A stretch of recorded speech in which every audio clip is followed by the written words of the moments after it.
So I would like to share screen. Once again, good evening, dear brothers and sisters. Our topic for today is entitled In Sin Did My Mother Conceive Me? In sin did my mother conceive me. So last Saturday we discussed about the original sin or the origin of sin. So some Christians, they believe that the moment a child is born, there is already original sin. So at a very young age is in their infancy or in this infancy, so they should be baptized to cleanse the sin from the a baby or the infant because of the natural or the original sin.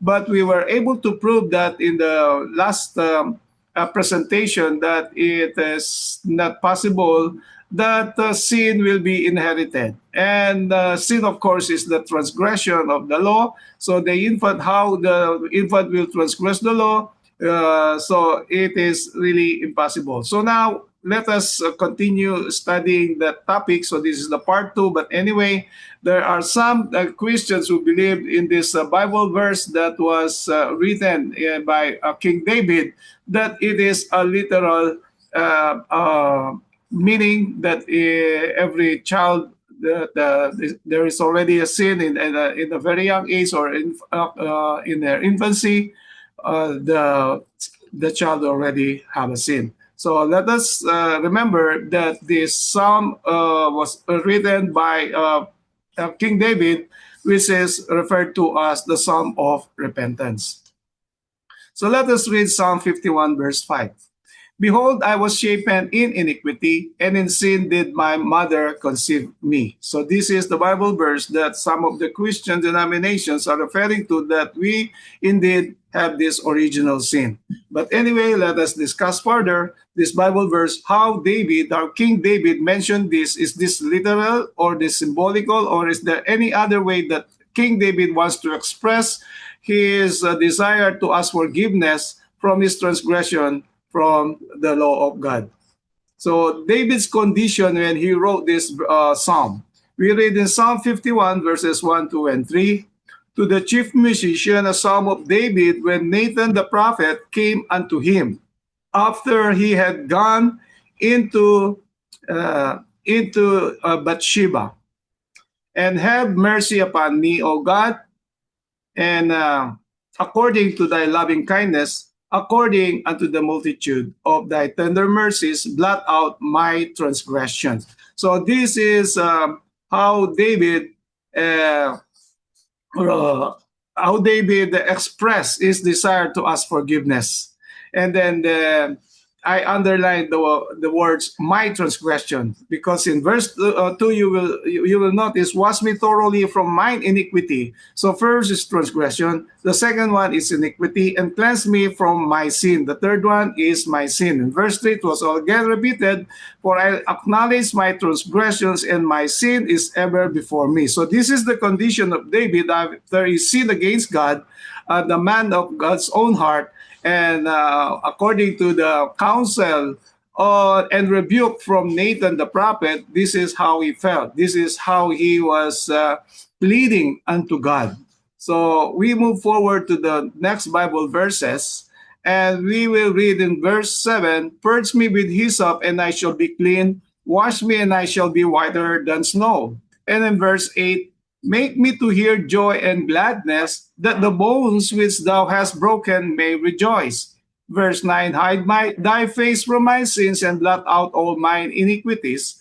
Verse 10, "Create in me a clean heart, O God, and renew a right spirit within me." So this psalm is indeed a psalm of repentance, and we will notice how the Holy Spirit moved the heart of David, and in this way his heart was softened because of his acknowledgement of the sin that he transgressed the law of God, and he sinned against God. He sinned against, of course, Uriah, and the husband of Bathsheba, and this is really a bad impression or a bad reputation for the king of Israel. So we will see these Bible verses from verses 7 to 10, and how it was really composed in such a way that his sins will be forgiven, although his sins are really big in the sight of God. And yet he was pleading to God that his sins shall be washed and be white as snow. So, and then he is pleading also to create a clean heart in his person, so that he will also be renewed in his spirit. So this is a very impressive reaction from David after he sinned against God, and the king of Israel really felt that this was a big a sin or mistake, because he represented Jesus, our Lord, to Israel, and also to the hidden nation. So we move forward to the next slide. So let us now discuss and talk about Psalm 32 in relation with Psalm 51. We read verse 1, a psalm of David, Maskil. Blessed is he whose transgression is forgiven, whose sin is covered. Blessed is the man unto whom the Lord imputeth not iniquity, and in whose spirit there is no guile. And now let us talk about these Bible verses, and let us also uh, differentiate, compare iniquity, rebellion, or transgression, and sin. So we go back to the Old Testament in Exodus chapter 34, verse 7. Keeping mercy for thousands, forgiving iniquity and transgression and sin. And that will by no means clear the guilty, visiting the iniquity from the fathers upon the children and upon the children's children unto the third and to the fourth generation. So this was mentioned in the Old Testament by means of the prophet Moses, and how God really hates sin, and how he warned his people from iniquity, rebellion, or transgression and sin. So then if the children or the grandchildren until the third and fourth generation, if they will not renew their covenant with God, or if they continue in imitating their forefathers, grandparents, or their fathers, so then this sin will be visited until the third and the fourth generation. So let us compare and differentiate transgression, sin, and iniquity. So we again read Psalm 32 verses 1, 2, and 5. Blessed is he whose transgression is forgiven, whose sin is covered. Blessed is the man unto whom the Lord imputeth not iniquity, and in whose spirit there is no guile. And I acknowledge my sin unto thee, and mine iniquity have I not hid. I said, I will confess my transgressions unto the Lord, and thou forgavest the iniquity of my sin. So to understand more fully about this psalm, especially verses 1, 2, and 5, let us see the original form on how it was transliterated. So in verses 1 and 2, three words are used to describe sin, transgression, sin, and iniquity. So in the original form of transgression, the Hebrew word pesha, which also is synonymous to rebellion, or to abandon God, or it implies voluntary sin. So then sin, on the other hand, it was derived from the Hebrew word jata'ah, or sin considered as the action of him who loses the way and does not fulfill his duty. So we may see and understand that transgression is heavier or more serious than sin in this point. That is why we have three also definition of sin in the Bible, although the spirit of prophecy most of the times referred to as the first from First John chapter 3 verse 4, the verse that says the sin is also the transgression of the law, referring to the Ten Commandments. And we will also read from the Bible, First John chapter 5 verse of 17, that all unrighteousness is sin. From James chapter 4 verse 17, and it says, the Bible says, those who have the opportunity to do good and does not do it, and will not do it, to him it is a sin.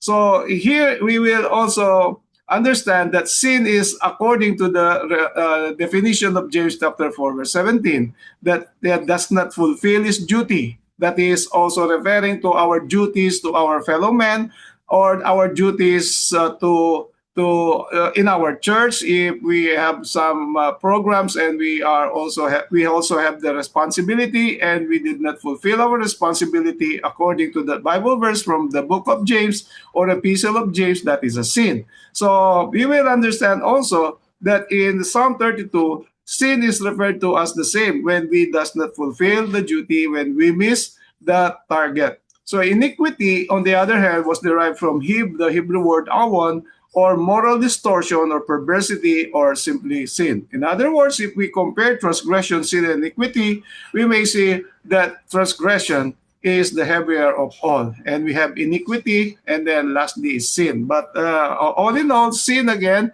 is sin in the sight of God. God hates sin. He wants us to be cleansed by the blood of our Lord Jesus Christ in with the work of the Holy Spirit moving our hearts, and we will feel the sorrow.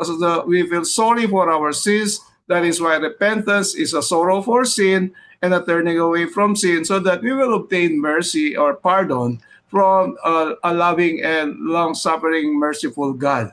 So this is how the Bible again describes transgression, sin, and iniquity in Psalm chapter 32, verses 1, 2, and 5. So let us move forward with this Bible verse in the New Testament. Every man a liar. In Romans chapter 3, verse 4, God forbid, yea, let God be true, but every man a liar. As it is written, that thou mightest be justified in thy sayings, and mightest overcome when thou art judged. We remember the story of Abraham, the father of faith. He also lied. We remember Isaac, he lied. We remember Jacob, he lied also. So that is why the Bible is telling us that every man is a liar. So you may ask yourself, if we lied once in our life, so if that is so, then this Bible verse is true. We are all liars. Every man is a liar, until we ask forgiveness from our dear God, and then we forsake this sin, and then we are forgiven, and then we will not repeat this sin. It is because we receive a pardon from God. So it is because of the grace that we were able to overcome. That is why we need always to pray, or we need to confess our sins. We need always to ask mercy and grace from God, so that we, and the power of the Holy Spirit, we will overcome the enemy, ourself, of course, and the world. So we continue reading Psalm 58. Psalm 58, verse 3, the wicked are estranged from the womb, and they go astray as soon as they be born, speaking lies. So if you will try to analyze this Bible verse, of course, a baby cannot speak lies. So we will see, or we will understand further as we go along with this presentation. So it says, they go astray as soon as they be born, speaking lies. How can the infant speak lies? So in Genesis chapter 8, verse 21, and the Lord smelled a sweet savor, and the Lord said in his heart, I will not again curse the ground anymore for man's sake. For the imagination of man's heart is evil from his youth, neither will I again smite anymore everything living as I had done. So this is the story of the Luz, the time of the antediluvians, when in the time of Noah, of course, when the man's heart is evil from his youth, as it was also mentioned in Genesis chapter 6, but it saddened God, because he destroyed his creation because of sin.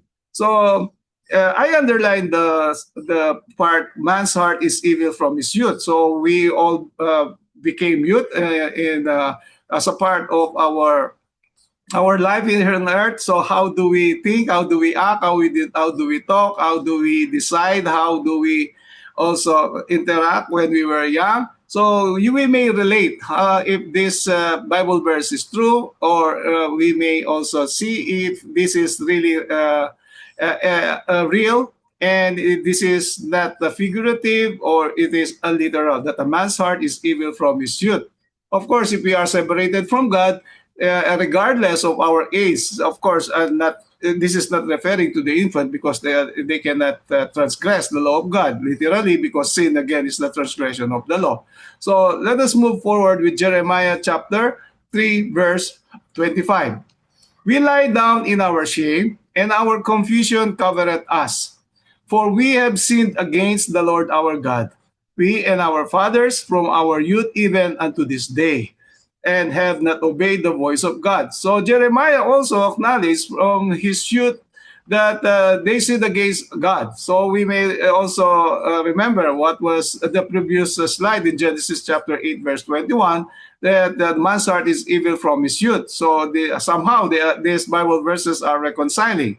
So let us now again compare Exodus chapter 20 and and chapter 34. So of course in Exodus chapter 20, these of course are the Ten Commandments from the verses 3 onwards. So in Exodus chapter 20 verses 5 and 6, referring to the second commandment, thou shalt not bow down thyself to them nor serve them, for I the Lord thy God am a jealous God, visiting the iniquity of the fathers upon the children unto the third and fourth generation of them that hate me, and showing mercy unto thousands of them that love me and keep my commandments. So God will be merciful upon those who sin against him, and God will not remember the iniquities if they will confess and forsake the sin, because he is a merciful God. And if we keep his commandments, of course, and then he will forgive us. So iniquity of the fathers will be visited upon the children until the third and fourth generation. This is how it was mentioned in Exodus chapter 20. So let us read and compare Exodus chapter 34, verse 7, keeping mercy for thousands, forgiving iniquity and transgressions and sin, and that will by no means clear the guilty, visiting the iniquity of the fathers upon the children, and upon the children's children to the third and to the fourth generation. So we may compare these two Bible verses, or these two chapters, on how God abhors sin and how he hates sin, and how he wanted us to be separated from sin so that we will inherit the eternal kingdom that he prepared before the foundation of the world for all those who will be redeemed, those who will be submissive to his holy will, and also keep his commandments. So in 2 Kings chapter 17, verse 41, we read, so these nations feared the Lord, yet served their carved images. Also their children and their children's children have continued doing as their fathers did even to this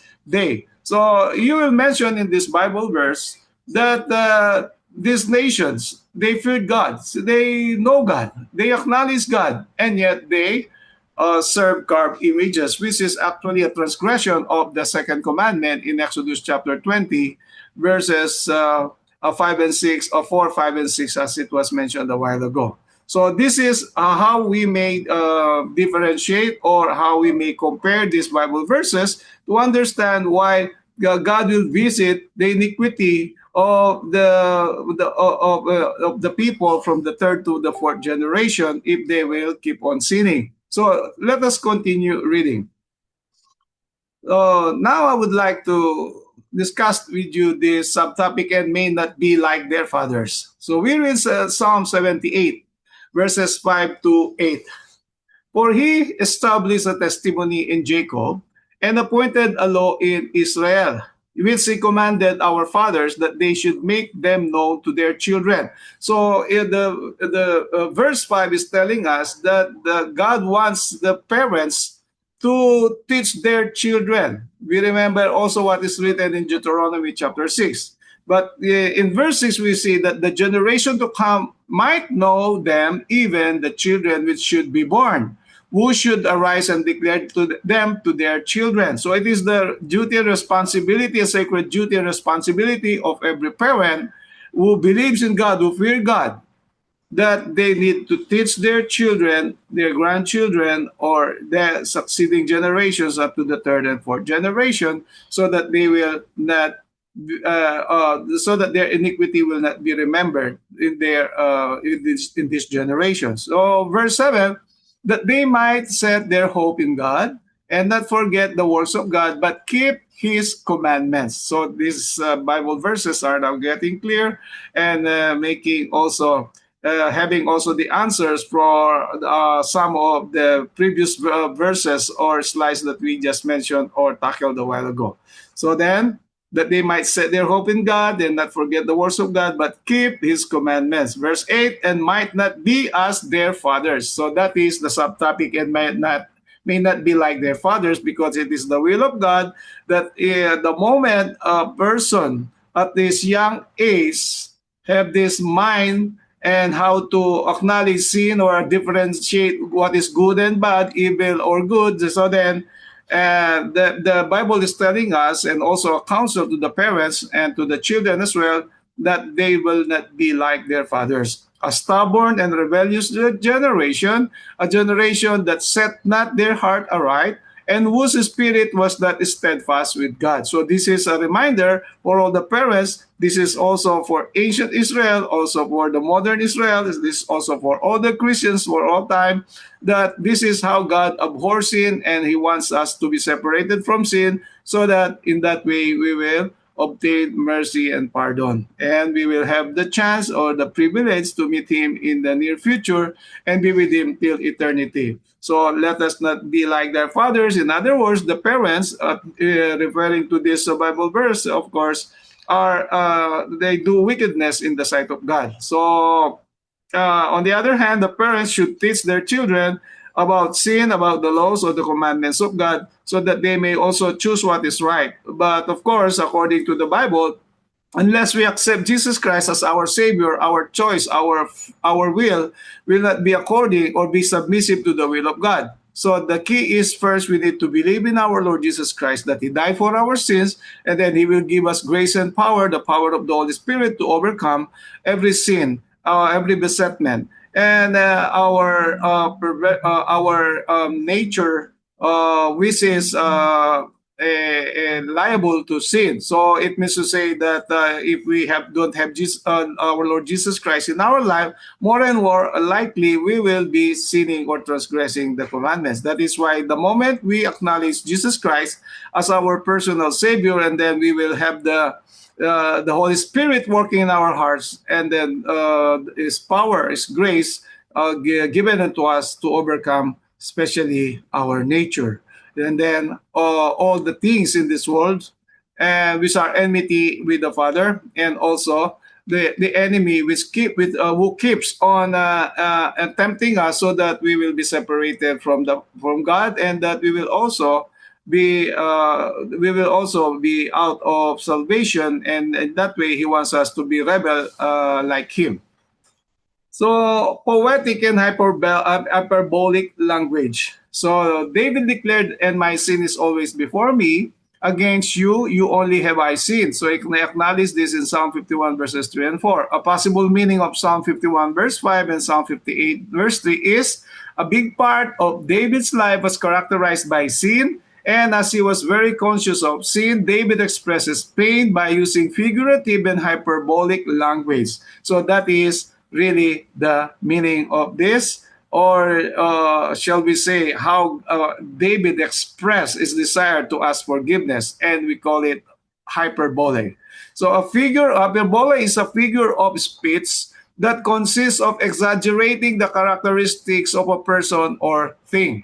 So we always hear this, especially when in our younger days, when we want to court a lady. So we promise many things, and sometimes we will mention that we will get the stars and the moon and put her on their neck, that we will make a necklace, which means this is an hyperbole, which means that we really love the woman or the girl. So this is how Psalm 51 was written. It is an expression of a great desire of confession and asking forgiveness from our God, and how we acknowledge that he really sinned against God. So again, this is an hyperbole. David wrote that children tell lies as soon as they are born in Psalm 58 verse 3. Since infants cannot speak lies, we can assume that David did not intend to express a literal meaning in Psalm 58 verse 3. So that is clear. we all know what is an infant. And if we are married, we have our children at a very young age. The moment they come out from the womb, so they cannot speak lies, of course. So this is an hyperbole that was mentioned by David or written by David as an expression of his desire to obtain mercy because he sinned against God. So is contradiction possible? So let us read Deuteronomy chapter 24, verse 16. The fathers shall not be put to death for the children, neither shall the children be put to death for the fathers. Every man shall be put to death for his own sin. So this is actually discussed in our last topic regarding the natural or the original sin.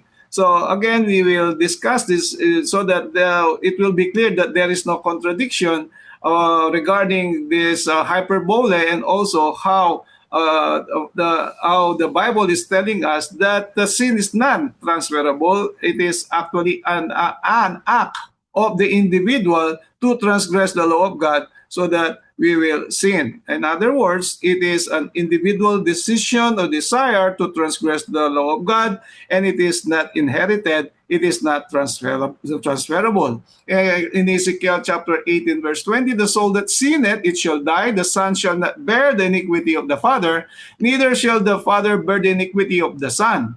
The righteousness of the righteous shall be upon him, and the wickedness of the wicked shall be upon him. Although in the New Testament, we will also read with those who believe in Jesus Christ, he and his family will be saved. It means to say that the parents will teach their children to obey the commandments of God. They will submit to the holy will of God so that they will not sin against him. But it is not literal like the father will believe and then suddenly the children will be saved even if they will not obey the commandments of God. No, it means that the parents taught the children, and the children, like the parents, they will submit to the will of God. They will keep the commandments. They will not transgress the law. That's why the whole family will be saved the moment that they accept Jesus Christ as the Savior, and also they will receive the grace and power of the Holy Spirit. So we continue with Romans chapter 14, verse 12. So then every one of us shall give account of himself to God. So this is individual salvation, individual accountability. So sin is not transferable. Salvation also is not transferable.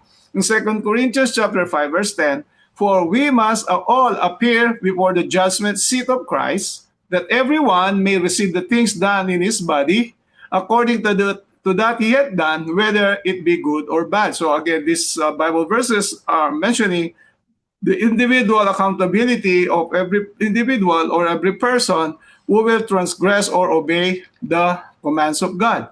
So we will all appear before the judgment seat of Christ. And every one of us shall give account of himself to God. So comparison. Let's go back to Genesis chapter 8, verse 21. The Lord smelled the sweet savor, and the Lord said in his heart, I will not again curse the ground anymore for man's sake, for the imagination of man's heart is evil from his youth. Neither will I again smite anymore everything living as I have done. So let us compare Ecclesiastes chapter 12, verse 1. Remember now thy Creator in the days of thy youth, while the evil days come not, nor the years draw nigh, when thou shalt say, I have no pleasure in them. So in Genesis chapter 8, God saw that the tendency, the propensity of a human being or a person, even at his youth, there's a great tendency that he will transgress the law of God if he will not acknowledge Jesus Christ or God as his Savior and his forgiving God.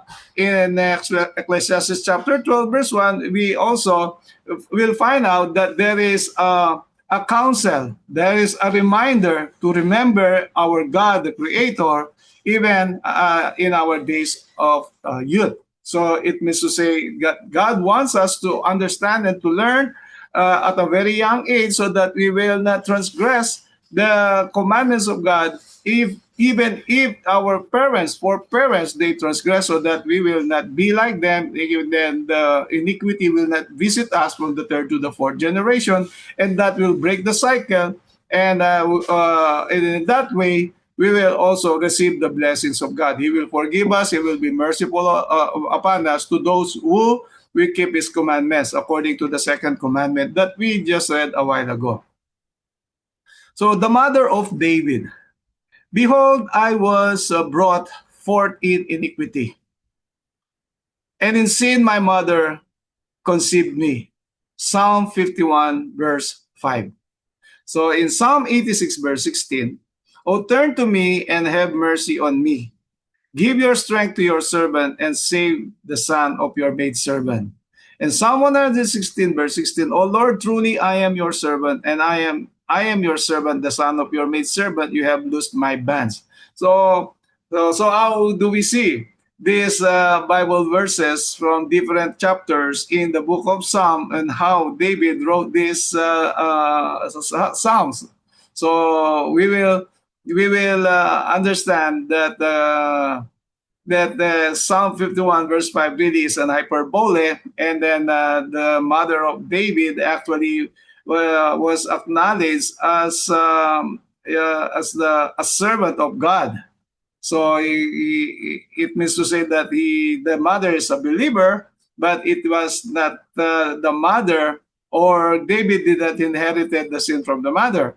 And in other words, also, the mother cannot conceive David with the sin, so that he will be sinful the moment he will be born. So this is how the Bible verses, different Bible verses in different chapters written by David, on how to see and understand how the Bible is telling us that we cannot sin at a very young age, and also sin is non-transferable, and we also understand that there are figures of speech or hyperbole that were used in the Bible to express the desire to obtain mercy and also the sorrow for the sin that was committed. So, womb blessed and cursed. So this is how we compare it from different Bible verses. In Deuteronomy chapter 28 verse 18, this chapter of course is telling us about the blessing and the curse if we obey and keep the commandments, or if we disobey.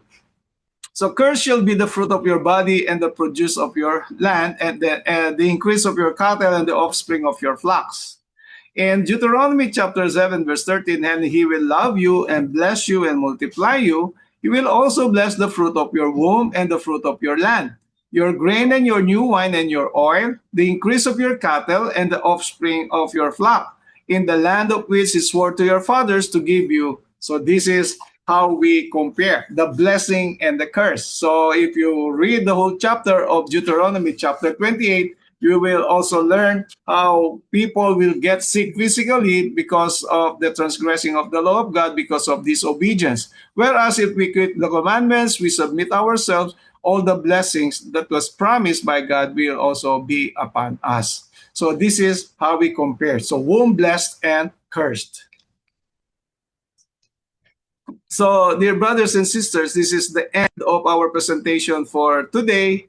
And may the good Lord help us to understand, so that we may also share this to our fellow Christians who believe that sin is inherited, that sin is transferable, that there is an original sin, and that David wrote this in Psalm 51 verse 5. But we now understand that this is an hyperbole, a figure of speech that expressed the desire, strong desire to ask forgiveness from the sin, from our sin, and also how we acknowledge the gravity or the sin against that we have done against God. So may God help us, and we may also share this to other people, especially the Christians who believe that sin is transferable, and it is also what they call the original sin, which is not according to the teaching from the Bible. So may God help us, dear brothers and sisters, in Jesus' name. Amen.